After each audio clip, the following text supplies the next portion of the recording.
how I feel about the closing of schools, closing of libraries as it relates to HISD.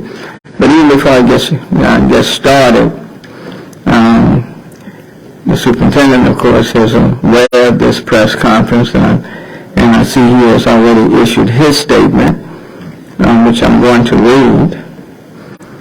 And it says, I'm aware of Mayor Turner's planned press event. I cannot and will not govern the state's largest school district by press conference or press release. The time for politics is over, and we will not be distracted by intentional misinformation. I will work with anyone who is serious about improving the learning and life outcomes of HISD students. I have extended an invitation to the mayor to come see these schools in action and to learn more about the NES model, which is designed to provide the most support to Houston's most disadvantaged children. And I extend the same invitation to other elected officials and community leaders so that they can see for themselves the difference high quality instruction can make for our kids. Well, let me just say before I go to my prepared remarks, I am serious about the learning and life outcomes of HISD students. And I've been serious before this superintendent ever stepped on Houston's grounds. I have committed most of my professional life in improving the quality of education and the quality of life for students, not just in HISD, but across this state.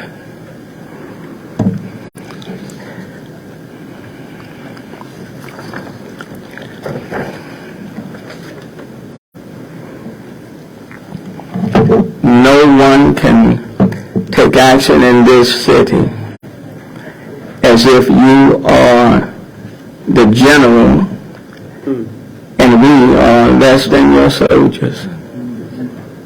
That will not work, Superintendent. Also pleased to have City Councilwoman Councilmember Shabazz.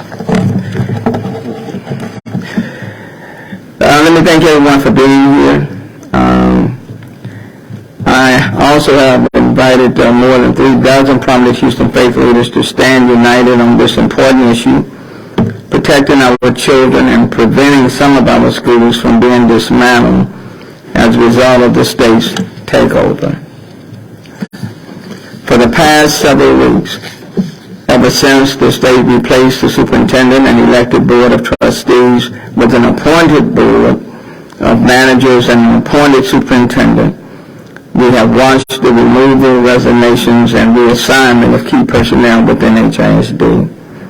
Simply put, a significant overhaul is happening in the state's largest school district with very little input from parents and community.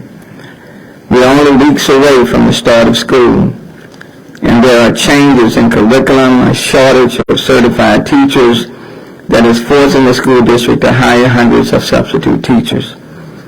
Each step has created concern for parents, teachers, and staff, which ultimately affects the students themselves. We can all agree that grades and academic achievement must improve at all of our schools, and there are students who need remedial help to improve their reading, their writing, their math skills. And we stand ready to assist any person, superintendent, board of managers, teachers, anyone else, to improve the quality of education in all of our schools. But you cannot do that by closing libraries on some campuses and converting them into disciplinary centers. That you cannot do. And we are in 2023. We are not in 1953, but 2023. This sends the wrong message. I've always been a strong proponent of libraries, especially in schools and neighborhoods where children are challenged for a number of reasons: poverty, unemployment, there may be all kinds of issues, lack of transportation, lack of resources at home, not connected to the Wi-Fi, or don't have the technology or all of those devices. Those are reasons why we should make sure that our schools are stronger and better.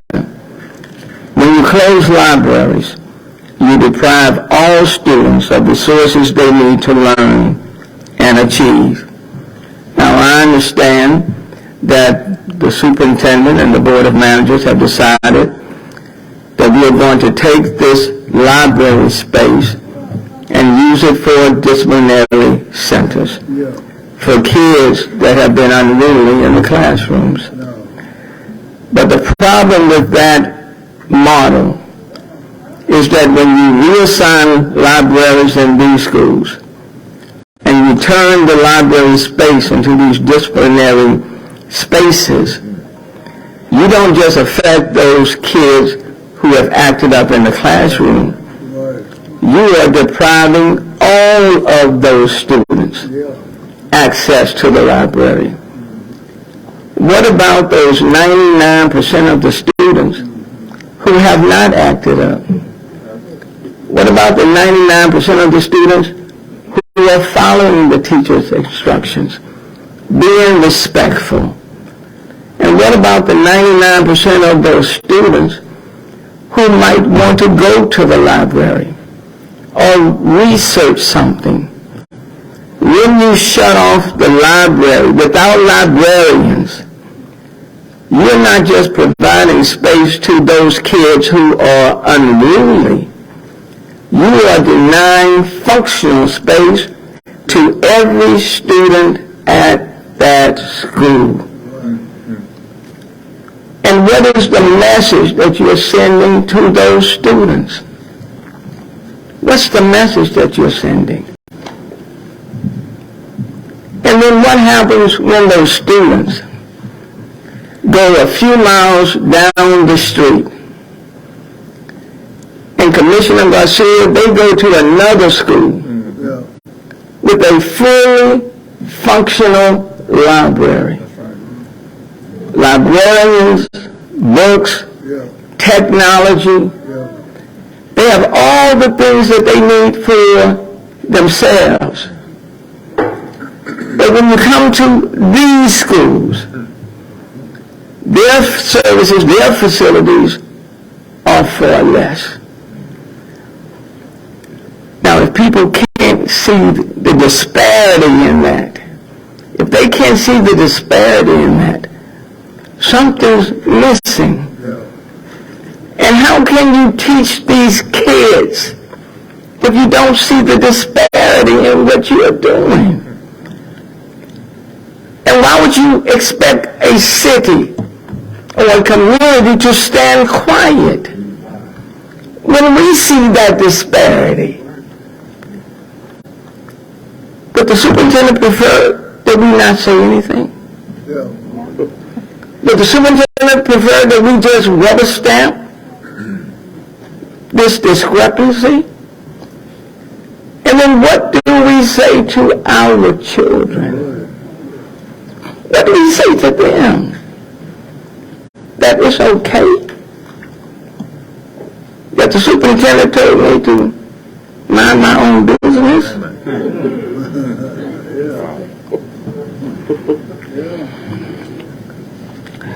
When I became mayor, I said I did not want to be the mayor of two cities in one, of have and have nots. That's what I said 8 years ago. I am standing firmly on that today. I will not be the mayor of two cities in one. And I will not be the mayor where we are creating two different systems in the same school district.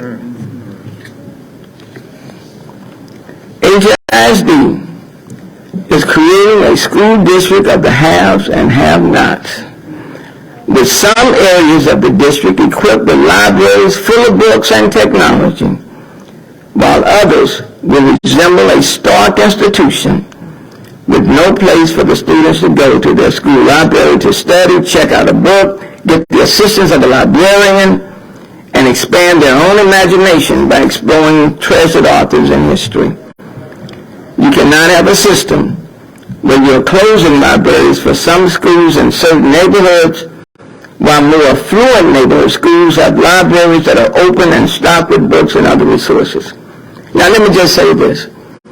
I understand that teachers don't want unruly kids in their classrooms. I got that.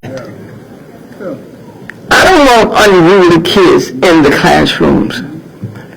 But the answer is not to close their libraries. The answer is not to reassign the librarians. Now, if you need more space, go and put them in the gym. If you want to use the gym space, okay. But don't close the libraries. That sends the wrong message. Yes, some students are struggling and need additional support and attention. But the answer isn't throwing out libraries so that no student in that school can have access to a campus library, especially not in neighborhoods where libraries are needed the most. You don't close the library, remove the librarians, and simply have the books on the shelf. Under former Superintendent Mike's house, HISD was putting a librarian at every school through a 5-year plan. But if HISD reverses course and removes librarians and closes libraries now, some students may never develop a love and appreciation for reading. And we do not want our schools to look like prisons. Last week, I invited Superintendent Miles to City Hall to explain his plans for the state's largest school district. That offer still remains. In the meantime, he cannot expect us to remain silent. These are our children. These are our kids. These are our schools. This is our city. And long after he is gone, we will still be here.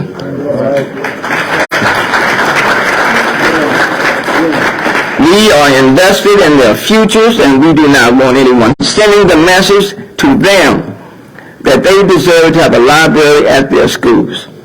And lastly, I'll say this morning through my Department of Education and Youth Engagement.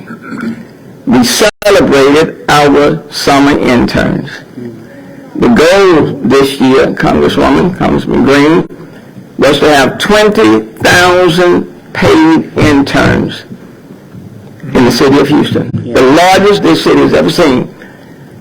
Well, we exceeded our goal. More than 20,000. These are our children. And we are investing in our kids. I'll close with this. Arthur Ashe, who in 1975 became the first black man to win Wimbledon, said, throughout my formal education, I spent many hours in public and school libraries. Libraries became courts of last resort, as it were. The current definitive answer to almost any question can be found within the four walls of most libraries, unquote. If he were alive today, he would want that same access for all of our children. But if HISD closes campus libraries, some children may not even have a chance to read about Arthur Ashe. Let me yield first to Congressman Al Green, then followed by Congressman Sheila Jackson-Lee. Thank you. Thank you, Mayor. Mayor, I trust that you will allow me to acknowledge the presence of Reverend F.N. Williams. He is the sage that has been with us through much of this, and I know that Pastor Max Miller will understand that I did this. And Mayor, I want to thank you. I say it sincerely, from the bottom of my heart, for what you're doing to protect our children. I thank you. And I want to thank my colleague Jackson Lee for her efforts to do what she can through her good offices to do a similar thing. Would you show her just a little love from me as well? And Commissioner Garcia and my partner against crime, the councilwoman, give her a hand for me. I'm sorry, man, I had to do it. Now, I promise I'm going to be as brief as I can, but Mayor, you inspired me to say things that I hadn't thought of. Mayor, I agree with what you have said, and I would simply add this. The governor of the state is where this buck stops. This governor intends to not only, it seems to me, close some schools, but it seems to me that he wants to change the entire system. There is a desire to have vouchers given to parents so that they can take their children out of public schools. Less than 69 years ago, the Supreme Court held that the schools should be desegregated. The Brown versus the Board of Education decision. Less than 70 years ago, we had Brown. Less than 70 years ago. Now here's what's important about this. The next year, Milton Friedman, a well-known conservative, proposed what the governor is proposing now, to keep schools segregated. That's what Friedman did, to keep the schools segregated. He proposed giving vouchers when the law said you have to desegregate these schools. He said, well, rather than desegregate, we'll give all parents vouchers, let them take their children to the school of choice. School choice. From that moment to this one, there has not been an effort in earnest to integrate the schools in this country. There have been all sorts of plans to bring children together one way or another, but they haven't really put the effort forth necessary so that all children could get a quality education, not some schools better than other schools, all schools being quality schools, so that all children could get a good quality education. That just has not been the case in this country. And my fear is this. If this governor has his way, we will find that we have vouchers in this state, that children are going to be taken out of public schools, and that we will find ourselves moving toward the resegregation of society. I think that's where we're headed, to the resegregation of society. I lived through segregation. There may be one or two of you here who lived through it as well. Anybody here had to go to the back door? Raise your hand if you had to go to a back door. There's a no, okay. Anybody here had to drink from a colored water fountain? Colored water fountain? Colored water fountain? Anybody? Am I the only person? All right, I drink from colored water fountains. I'm a son of the segregated South. I know what it's like to have to sit in the balcony of the movie in the back of the bus. I don't want to go back to that. This is why I'm here today to say I support what this mayor is doing. He is taking the necessary steps to deal with this incremental step that is going to take us backwards. We've got to stop it here. The mayor, I've shown the video, Mayor, when you said they've crossed the line. They've gone too far. He is right. We've got to stop it here. If we lose the libraries, what's next? If we can take the libraries and turn them into detention centers, what is wrong with this man? Libraries should never under any circumstance become detention centers. Governor, you have gone too far. The mayor has said it, and I'm agreeing with him. Governor, we can't let you do this. These people standing here understand the importance of education. And I'm going to close with this, Governor. If you do this, you may get away with it temporarily, but you won't get away with it in the long run. And this is not a threat to do something to you personally, but it is a promise that we are going to have to register, and we're going to have to change the politics of the state of Texas. We cannot stand for what's happening in this state. Thank you, Mayor, for allowing me to speak. Thank you. Thank you. Congresswoman.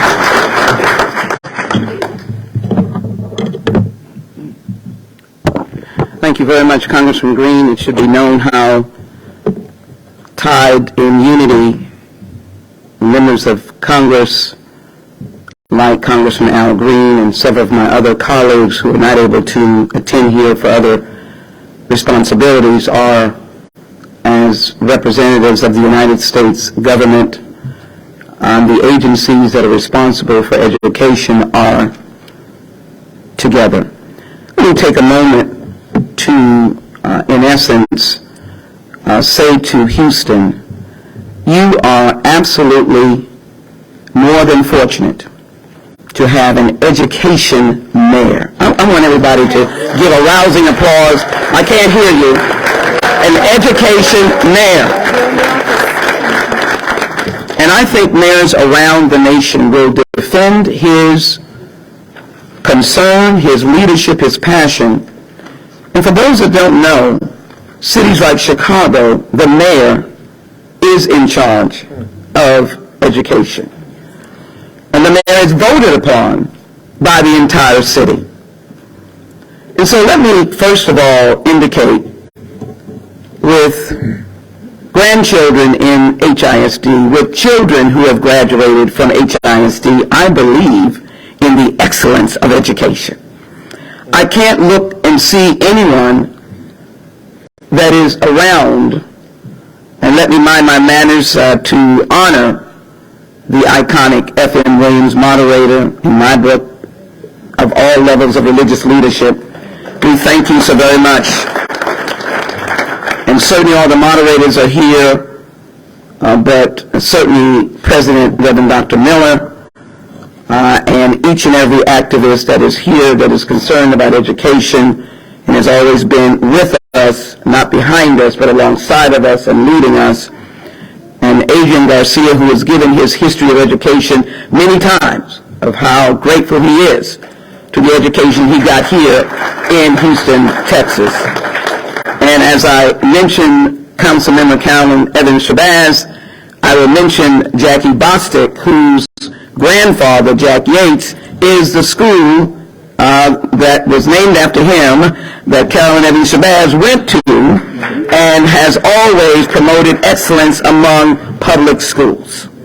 So let us be very clear. Everyone standing here is not against excellence in education. I stand here for the parents and teachers, support staff, bus drivers, librarians, music teachers, administrative workers of deep, long commitment to education, and most of all, number one, children at all levels of the spectrum whose eyes may be opened if they get into a library and touch a book. I want to salute your Director of Education, Ms. Janice Koski. I hope I almost have it right. But the main point of it is they have just been honored by the U.S. Department of Education for the work that they're doing in the city of Houston. I need to make that clear. The U.S. Department of Education did not send a letter to the mayor and said, mind your business. Stay out of helping young people be exposed. They sent them an absolute pronouncement and affirmation of excellence.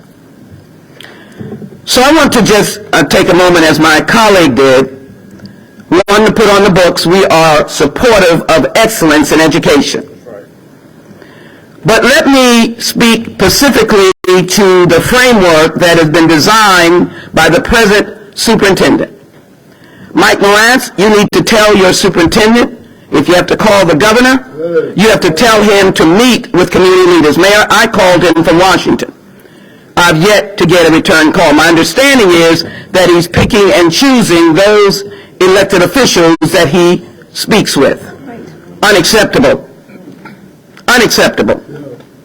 Because we represent millions of parents and teachers and children in HISD. Unacceptable. So, Mike Miles, you need to return the call, and you need to direct your appointed superintendent, appointed, not elected, has no obligation, and if you all will look at my earlier quotes, I specifically focus on that there is no duty, no representation, no responsibility to any parent or any student.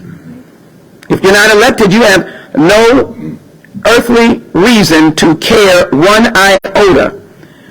And I will say this, myself, it didn't come to me, a mayor in the history of this city has never received a statement like that from any superintendent of any school district. I will put my little finger on it right now and say, please, if there's any news item, there has never been a statement being sent out by any superintendent, good, disgruntled. I don't view any of them disgruntled. I work with all of them who are taking care of children when a city mayor of the fourth largest city in the nation or anyone else, congressman, congresswoman, or anyone else, commissioner, has tried to reach them. Have you seen this? No. I've not got a phone call back. And have you seen any from any superintendent ever? No. So that's breaking news right now. That's breaking news. I feel hurt. So let me just get to the point. Over the years, 5 years, with my colleagues, we have pressed the Department of Education, Department of Justice, to know that this is wrong-headed. Even with the state legislation, which some of you are thinking of, there is a flexibility that, as has been said, the state government could have yielded. In particular, I wrote to them during the pandemic to ask them to waive, and with the leadership of the superintendents we had at that time, Grantham and House, we were able to get a stay of the test during the pandemic. But here we are now in a moment when we are addressing the question of the issue of our students. This book is full of letters. Full of letters. This one in particular is going to the Department of Education, the Assistant Secretary of Civil Rights, and the President of the United States. They will have to act. Now they will have to act. With members of Congress, specifically I got that did not live here, only to say that across the nation, people are shocked about the takeover. They're literally shocked. They wanted to put their name down. They're not in Houston to be able to say this is an outrage. So now we are seeing the very example of what we tried to prevent. So let me just conclude my remarks by saying this. I believe in education. This is not a crime reduction program. Teachers who have children that need time out, for any of us who are the products of public school education, we went to something like the auditorium, and they had an auditorium teacher or monitor or whatever it is for those who were needing of time out. That's what we call it. Something is happening. We don't know what happened at home with that child, particularly if you're in this corridor, allegedly, of children that need extra help. And the mayor is right. In that population are stars, are academic geniuses, but they're in that corridor. And we want all children to have an opportunity. But look what you're doing. Why not the auditorium? Why not the gym? Why not an empty classroom? The symbolic statement is like when I had to ride in the back of the train traveling to visit my grandmother. Not metro, the train on the big tracks. I was treated unequally. I was treated in a discriminatory manner. I lived in a segregated atmosphere that I had to go in the back of the train or in the train car for coloreds, as we were called, with my bag of fried chicken so that I'd have something to eat as I traveled. And someone will take this and they'll make a meme and they'll make a text and they'll make a tweet. But sometimes honesty is not shamed by people who have ill will. And so when you put these children, it is not a crime reduction program. I want the parents to understand. I want you to understand, if you live in River Oaks, if you live in West Side, if you live in the Northwest Side, if you live way out Northwest and East and West, please take this not as an issue that is only those individuals. This is the mayor of the entire city of Houston. It is to say that if you do it for one, you will do it for others. And so the eliminating of the libraries are a direct hit on Brown versus Board of Education, which in 1954 decided to integrate our schools.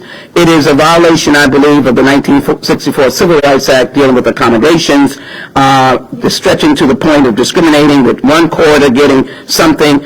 This has nothing to do with education, to eliminate librarians and libraries. And I also think that Title VII under the Department of Education, it is violating, and actually this speaks loudly to the Department of Education and that Assistant for Civil Rights and the Department of Justice, who has indicated many things to me that this is getting their attention. It is time for them to act. The mayor is doing all that he can. We're doing all that we can. School is getting ready to start, and do you mean to tell me that these children will enter that school and they will be looking at Shadydale? Where is their library, their librarian, and they have nothing but an empty room, and by the way, the bean bags have been taken out as well. And they will be sitting there. And my understanding is they will not be able to get out of their chair and pull a book, nor will the books be refreshed, nor will they be updated. So, Mayor, I close my remarks simply by indicating that the federal government was on notice of our opposition to the takeover. But now we've gone beyond what I could even understand. And that is, we've gone to a point of denial of learning for our children, denial of lost learning capacity, and denial of reading abilities by not adding over the layer of reading teachers this beautiful thing called a library. I close with these comments. Mary McLeod Bethune had 5 little chairs, and she organized a Bethune-Cookman College for freed slaves. Her statue now stands in Statutory Hall in the United States Congress. Cesar Chavez joined Martin King on ensuring that farm workers had housing, access to education, so that even if those parents were farm workers, those children would have another opportunity to become educated and choose their path. They may be in the fields now, but Cesar Chavez walked because he wanted them to be somewhere else in the years to come. Our children that we're speaking of may come from many different backgrounds, may speak different languages. Their status is not their fault. It is our responsibility as public school supporters, champions of it, and as Congressman Green said, not vouchering our school districts. Public school all the way, because it's the equal opportunity platform. And I would just simply say, Mayor, I extend my hand of cooperation. As I said, this book is full of letters that even cite the poor treatment that TEA gave to those people with disabilities. You are right, and we stand with you. Thank you, Commissioner Garcia.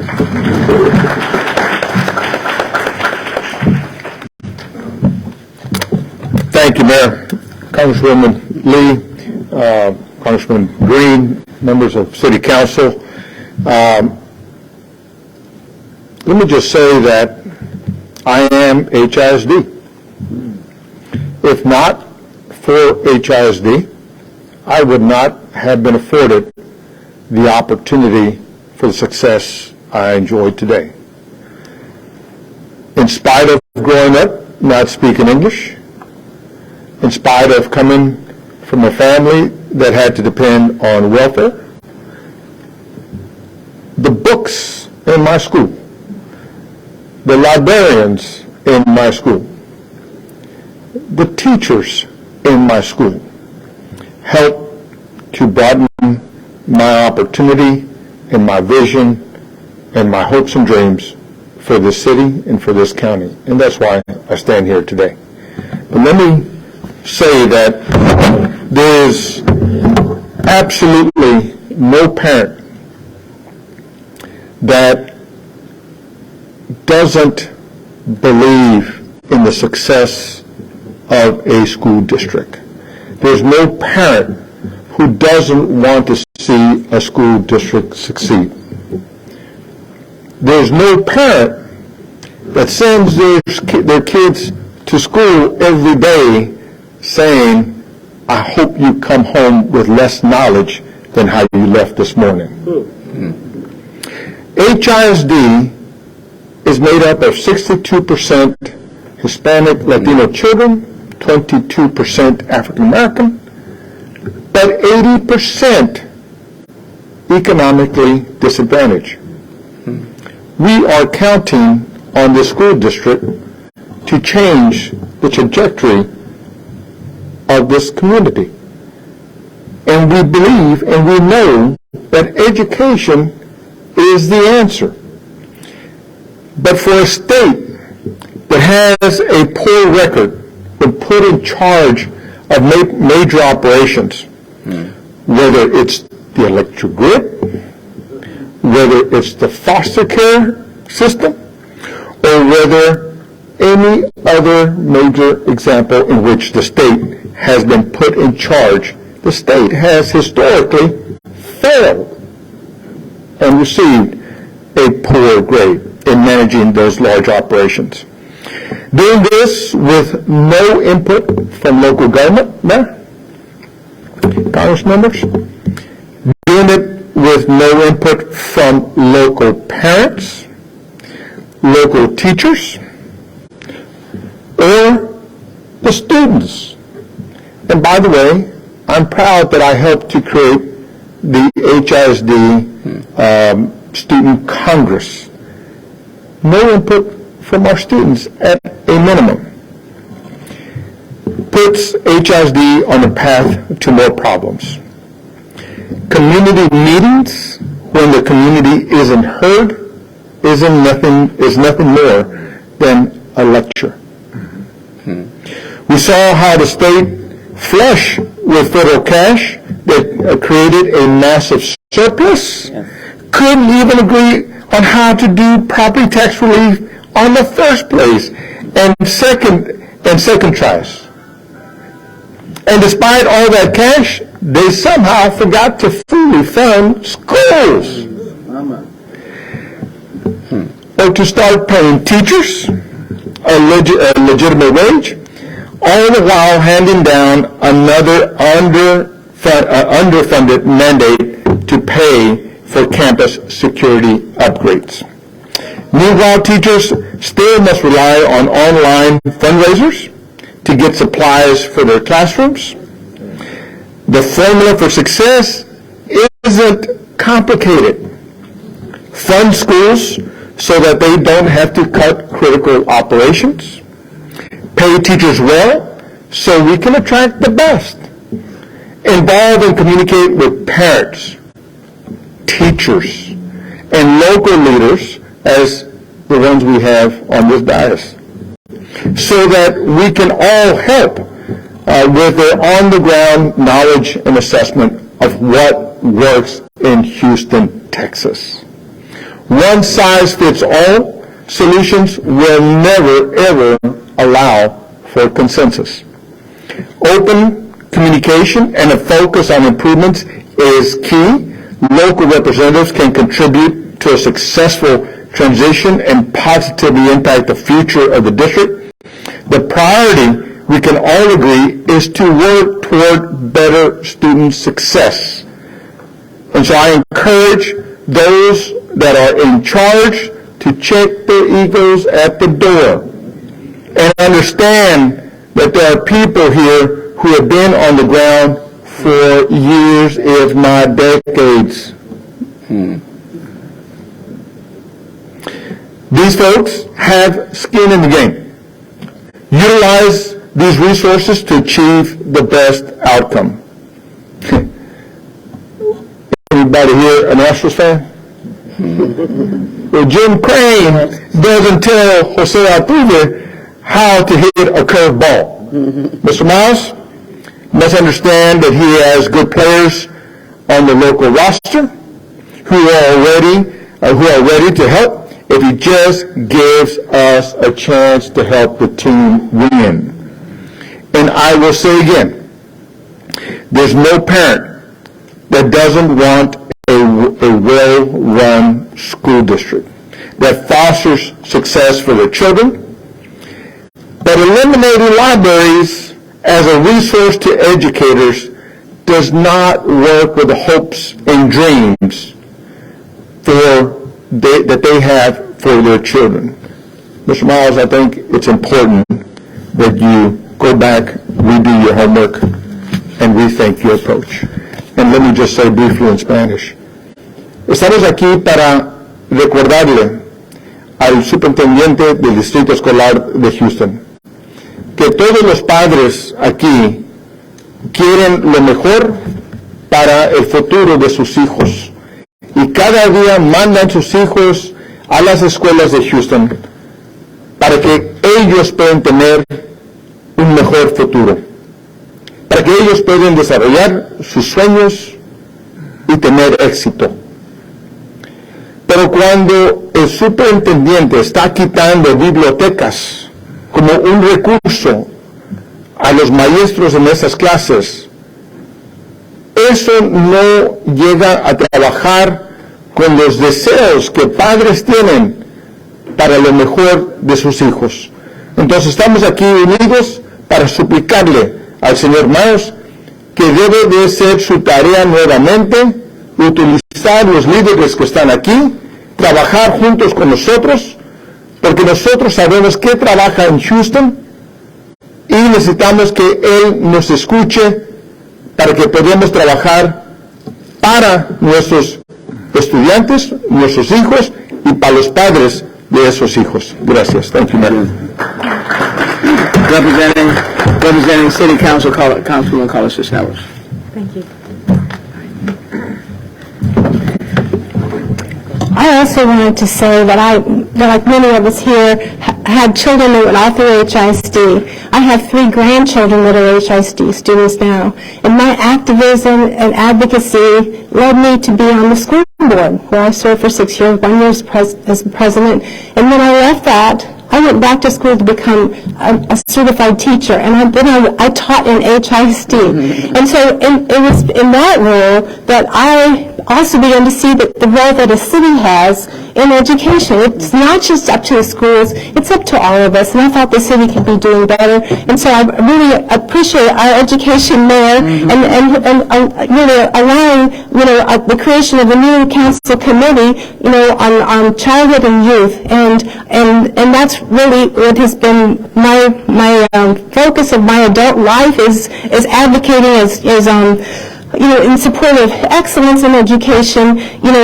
In the really upsetting email that we got today, when the superintendent was talking about improving the learning and life outcomes of HISD students, I will tell you right now, everyone on this stage is right there already. So let's talk about libraries. Do school libraries really help students succeed? The answer is yes. There's a growing body of research that validates that, showing that if you have a certified librarian working with classroom teachers, student achievement is higher.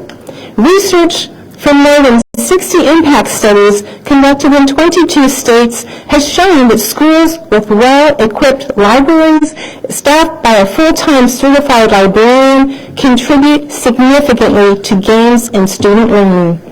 High-quality libraries not only help students read more, but it also helps them learn how to use and process information more effectively and to perform better on achievement tests.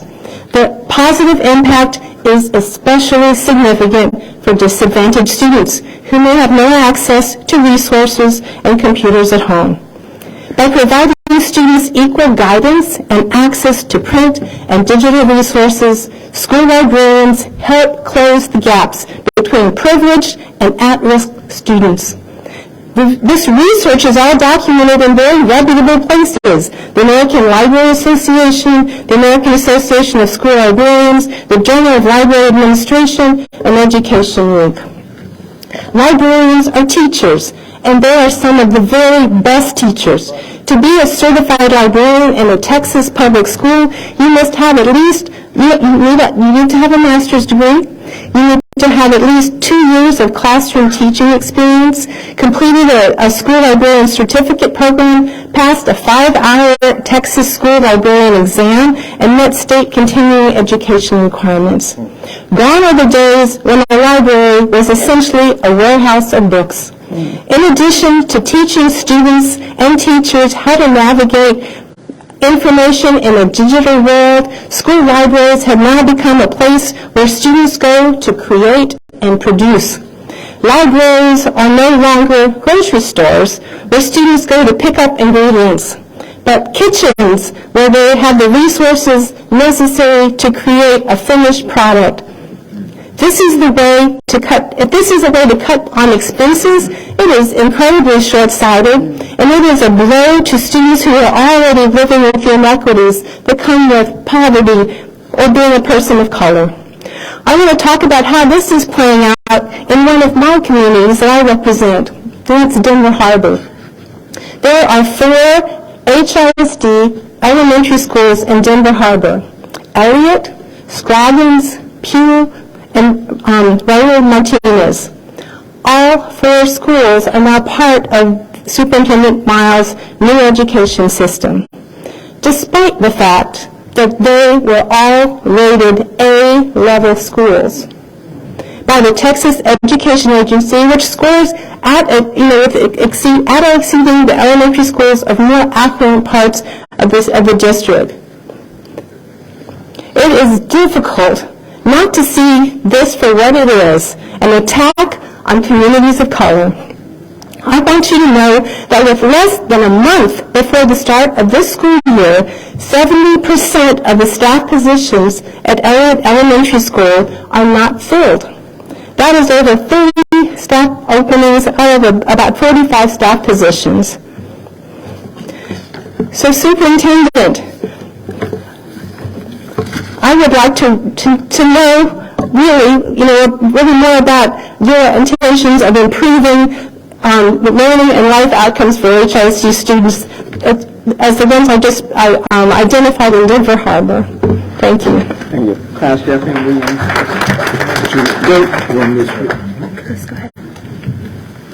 Thank you. Thank you, Mayor, for this space and certainly for all who are present. I think we recognize, and I want to thank the elected officials for recognizing my father, who, the Lord spare December, will be 96 years old. All right. And we praise God for that. Yes. I just want to say this. I've shared with the mayor, this is a heavy-handed position. I agree with Congressman Green. We need to advocate to this governor because I think that's where the buck stops. That's right. And we need to begin that dialogue. I get it in terms of the superintendent and his position, but as it's been identified by Congressman, he was appointed and not elected. Therefore, he does not bear necessarily any responsibility to the community, but to follow the directions of those who hired him. And so I would encourage all of us to be strong in our advocacy as it relates for a good product in public education in the state of Texas, because we need it. the superintendent has talked about wanting to have things set by 2035. We need to know what he means by that and what's involved with those particulars. So I'm encouraging all of our pastors, our elected officials, you're on the front line, but let's not go to sleep on this. That's right. Let's be able to continue to push, to advocate. I remember something some years ago, and Dr. King has been mentioned in prior references. Basically, when they were those who were trying to silence him, his response was, no, we're going to keep advocating because sooner or later you got to deal with us. And I think if we would have that kind of determination, I think we can get the result we seek. Thank you for the space. Thank you. Councilman Gallegos. Thank you. Thank you. Thank you, everyone, for being here. As it was stated, we have to fight in regards to these libraries that are being closed. I'm also a product of HISD. My parents arrived as immigrants back in the 1920s, escaping the revolution in Mexico. I'm the youngest of 7, and we all went to HISD. And here I stand today between the mayor and congressional representatives and county commissioner and city council. Thank you. My parents would be proud. But to know that our libraries are being closed, to know that HISD, like it's been stated, the majority in HISD is minority now. 62% is Latino. And what do they fear, Governor? Afraid that we are going to get our hands on books? to learn our history? No, we are going to get our hands on books, and we will learn our history. We're being told what we can read and what we can't read. And now they're going to close our libraries. I, for one, as the only council member here in the city of Houston, as a Latino representing half of the population, I say no. Do not close the libraries. We will learn our history. My dad, as I stated, came to Houston in the 1920s with his family escaping the Mexican Revolution. He told me stories where there were places that he could not go into because it said no Mexicans or dogs allowed. So we know our history, and you will not keep it from us, Governor. Well done. Pastor Harvey Clemens coming out of the Northeast, where many of these schools are located. Thank you, Mayor, Congresspersons, Commissioner, and to all of my brother and sister clergy. I did not know young Calvin Jr. I just met him. He saw a name tag on the floor, picked it up, gave it to me, and I gave it to the person whose name it was. But it speaks to the conscientiousness of our young people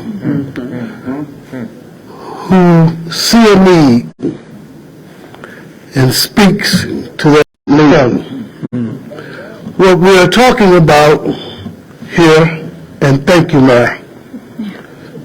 Thank you for not sitting back, but thank you for your leadership in this matter. What we are talking about here is about this young man. Yes, sir. It's about him. It's about his future. I grew up in 5th Ward. I'm a product of public school districts. Attended Atherton Elementary where Barbara Jordan went to school. Public school districts turned her out. The late Congressperson Mickey Leland went to Atherton Elementary. The late L. Franco Lee went to Atherton Elementary. It was in public schools where we attended libraries that allowed us to go places that we could not afford to go. The thing about books allow you to travel to far countries that your parents cannot afford to send you to. Yes, sir. They allow you to hear from people that on many occasions that your life would not bring you in contact with. Perhaps maybe this is not a debacle on the part of the superintendent or even the governor. Maybe this is a calculated effort to join in with what is happening in Florida and in other parts of our country to try to rewrite our history, or at least to keep us from knowing our history. Now, I thank you for the opportunity to share this. I don't know what my comments will do, but I do remember hearing somewhere that when our brothers and sisters came over on slave ships, the reason why they didn't call us by our given name in Africa and gave us a new name is because they did not want us to know our legacy, our history, and from where we came and who we are.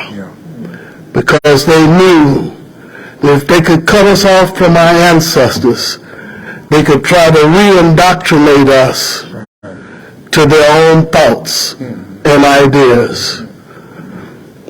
Nothing has changed. The fight that Martin Luther King and his partners and colleagues were fighting then is the same fight that we're fighting now. And I invite all of my brothers and sisters, white, black, Hispanic, Jews, or Gentiles, to join us in this effort to rid our city and our country of this great poison of hatred and racism. I love you, my brother. I wish I could vote for you now again, but instead I'll vote for someone else. Thank you. By the name of Sheila Jackson Lee. Okay. Pastor Neil Wright, the pastor of Fountain of Praise. Thank you, Mayor, to my Congressman, and to all of our distinct clergy and council members that are here. I'm actually Dr. Neil Wright. I have an earned doctorate in education. And so, as you would know, education is very important to me. As a little girl in East Austin, where I grew up, the library was an important part of my learning and my education.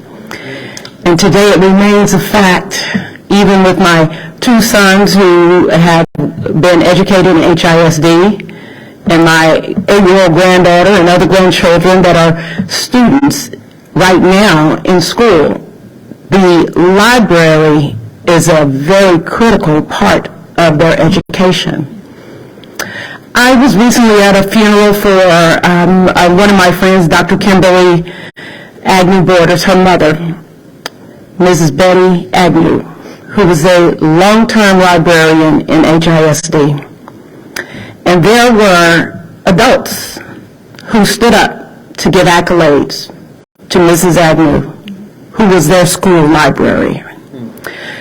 Then they were followed by teachers who were educators, her colleagues in the elementary school in which she was a librarian, to share how impactful her influence was with helping them to educate students in times where they didn't know what to do. How can we help our students? The access to the librarian was necessary. I think it's safe to say that we probably all agree, everyone on this stage, I'm certain, agree that we're in trouble. We're in trouble if we take away library space. We're in trouble in 2023 if we remove librarians. And to know that to change the space from an educational space by which, as Pastor Clemens has said, students can learn vicariously, could have never ever known of, but we remove it to normalize bad behavior, place detention centers in that space, and not even allow those students even further access. What would we do? We are united on this stage to speak more than just words that are flowing from a stage or a microphone into a camera. I think we're united for advocacy. It's necessary for our children. It's necessary for our future. It's necessary for us as a people and a nation. This doesn't just damage one community. It damages all. So let's unite. Let's unite.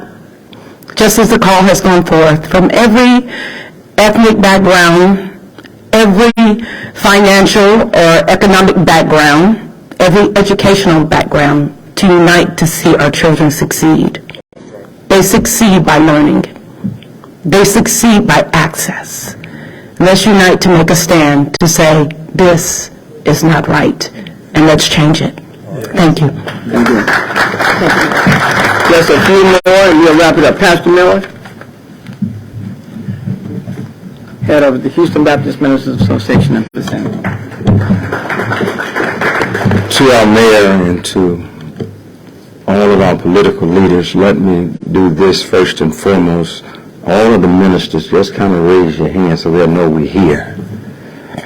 Amen. All right. I want you to know that we are not just sitting around, but we're standing. Let me see the hands of those that a library helped you.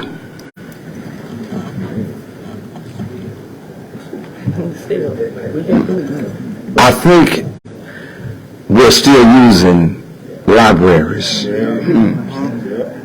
How many of us could raise our hands and say, disciplinary centers helped us learn education?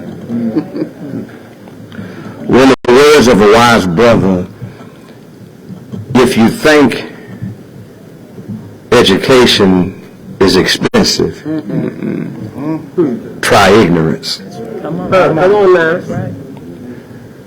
These libraries are needed.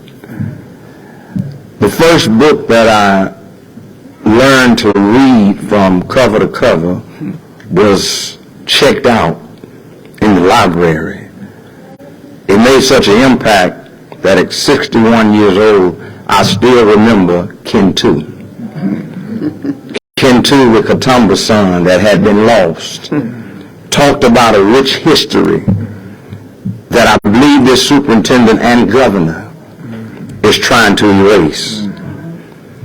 It is an indirect movement, now turned into a direct cause, that since we fought for you not to rewrite books of truth, to place in it what you want, now you decide to tear down where reading is done. It is an indirect movement of an intentional educational genocide with a lot of skullduggery in the mix. We're not marching now, but we're surely standing. Because if we don't stand now, I wonder who's next. I heard them talk about changing names. Well, that's Bible. Because in the book of Daniel, they changed some names. They attempted to change the diet. They even changed their language. But there's one thing they could not change. They could not change their voices that talked about a faith than a God that knows everything. Can I go ahead and say this to us? You need to change the movement, because we serve a God that sits higher than any governor and looks lower than any devil. We are asking you to do the right thing. Don't call out things that you know is not true, but work with us, because they are our children. Right. And a tree that is planted today is not for us. Right. It's for those that behind us. That's right. Libraries have always been important, Yeah. and they did not stop being important when you showed up. I close with this story that I love to tell. Many of us know about these pants that they call knickerbockers. Knickerbockers are pants that come to the knee. And that was a man that had some long pants. That the pants were too long, he asked his wife to hem them up. She was too busy. He asked his daughter, who had just taken home economics, to hem them up. She said, "Dad, I'll get to it." They had a servant there at the house, and they asked her to sew the pants, hem them up a little bit. She said, "I'll get to it." 2 weeks later, the mother found some time, and she hemmed up the pants. A couple of days later, the daughter did not know the mom had hemmed up the pants. She went and she hemmed up the pants. The servant had been on vacation. When she came, she had no knowledge. The mom and the daughter, she hemmed up the pants. Yeah, man. But when he went to put his long pants on Sunday morning, Bermuda shorts, boy. he was in knickerbockers and Bermuda shorts. All we're trying to tell you is leave us in our long pants. Don't take us back to knickerbockers, because you'll have a fight on your hand. May God bless you. Thank you. Just a couple more and we'll be done. Pastor Byron Stevenson, representing Houston Metropolitan Ministers Association. Representing Pastor S.J. Gilbert. Thank you, Mayor, and to all of our national, state, local leaders. I stand on behalf of Houston Metropolitan Baptist Ministers Conference. Our president, Dr. S.J. Gilbert, the second is one that he was not able to be here, but I want to speak for him and speak for the thousands of pastors that we govern, pastors who have parents, have students, and have educators within their churches. I don't think that as a pastor myself, amongst some other clergy, that I have to explain the significance of a library to. I think we all understand that, but I want to say in short that we support you, Mayor, and we stand with you, and we agree with everything that has been said. We do not feel that libraries should be redefined as places of disciplinary centers. We just don't stand with that, and we speak for all of our constituents, all of our parents, all of our students who cannot speak for themselves. We think that this is a misrepresentation. We think really that this is an act of bullying. Sure. It's an act of bullying. Sure. And we stand with all of our constituents, with you, Mayor, and we're right there with you. And we're not going to let you be bullied. We're not going to let the city of Houston be bullied. And we're here for you. So we don't support anything like this, anything like turning our libraries into disciplinary centers. And you have our support. Thank you. Justin Robinson, is Justin from Labor League? And I know Mark Jacobs is here, who's also chairman of the board. Justin Robinson, right there for me. Mayor, thank you to this distinguished list of very powerful prayers. We will need some very powerful prayers for the challenges that we are facing here today. I never thought that people of goodwill, people of intellect, elected officials, clergy, that their voices would not be welcomed, that their voices were not wanting to be heard by those who make decisions that we put in power to help chart our futures, the futures of our communities, the futures of our children. It's disrespectful, it's disingenuous as leaders to not be willing to have difficult discussions. This week, the National Urban League was in town to have difficult discussions, Congressmembers. We talked about diversity, equity, and inclusion.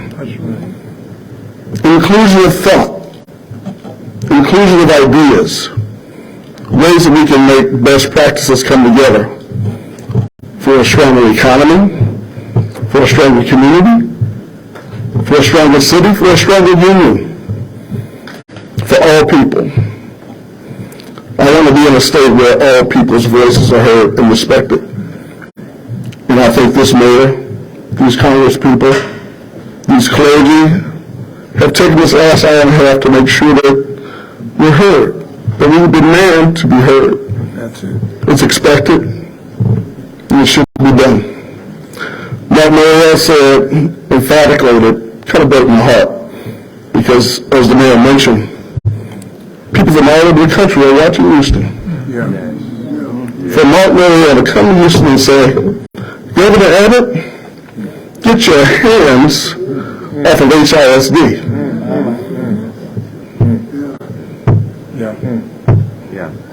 All the way from New York City. Governor Abbott, listen to the people. Thank you. All right. Thank you. And the final speaker before we take questions, Councilman County, Mr. Barnes. Thank you, Mayor. I certainly consider it an honor to stand here with other elected officials, community leaders, and these faith leaders. In particular, the faith leaders, because if there is any time that we need to invoke the Spirit of God, it is now. About a week ago, I was in a community meeting with the Superintendent Mike Miles. His first comment regarded the disparity of reading. Yes. My question to him was, what is the disparity of resources? Yes. Which he did not answer. Right. I am the former education chair of the NAACP, and I serve with Councilmember Cisneros as co-chair. But more importantly, I am a former reading teacher. I know how important the library is, and I can remember even now the excitement of the children when they got the opportunity to go. I certainly understand the plight of teachers. Let's just be very clear here. Some teachers are retiring and resigning because of discipline.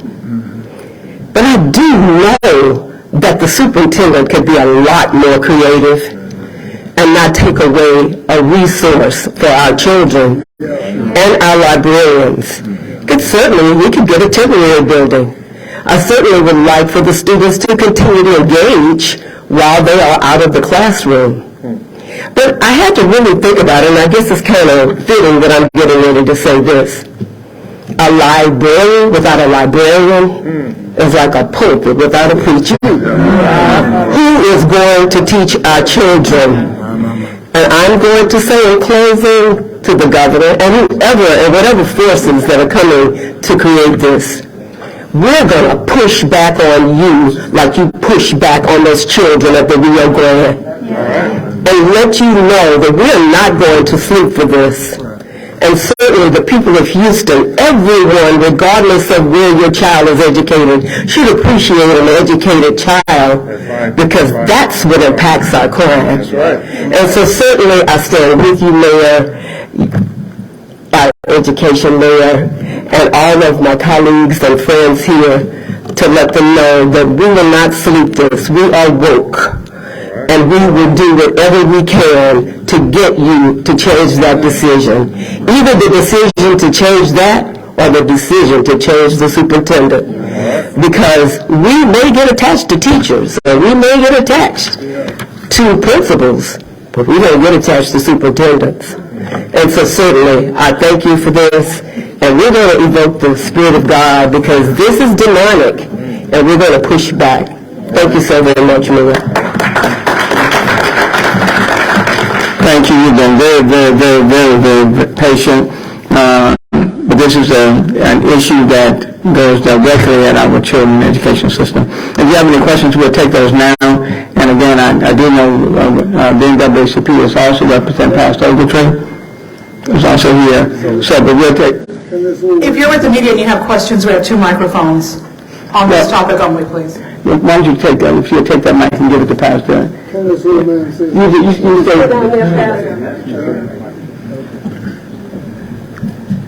I'm from the ghetto. Come on. And I heard some ghetto talk. Our mayor has been challenged. Yeah. I mean, hard. So we ghetto folk that's in here, that's behind him, responding to that ghetto talk. Stand up and ghetto talk. You are here. Stand up, Mr. Sylvester. Stand up. Stand up. Mayor, answer for the answer from the folk. You don't know. But we are people behind you.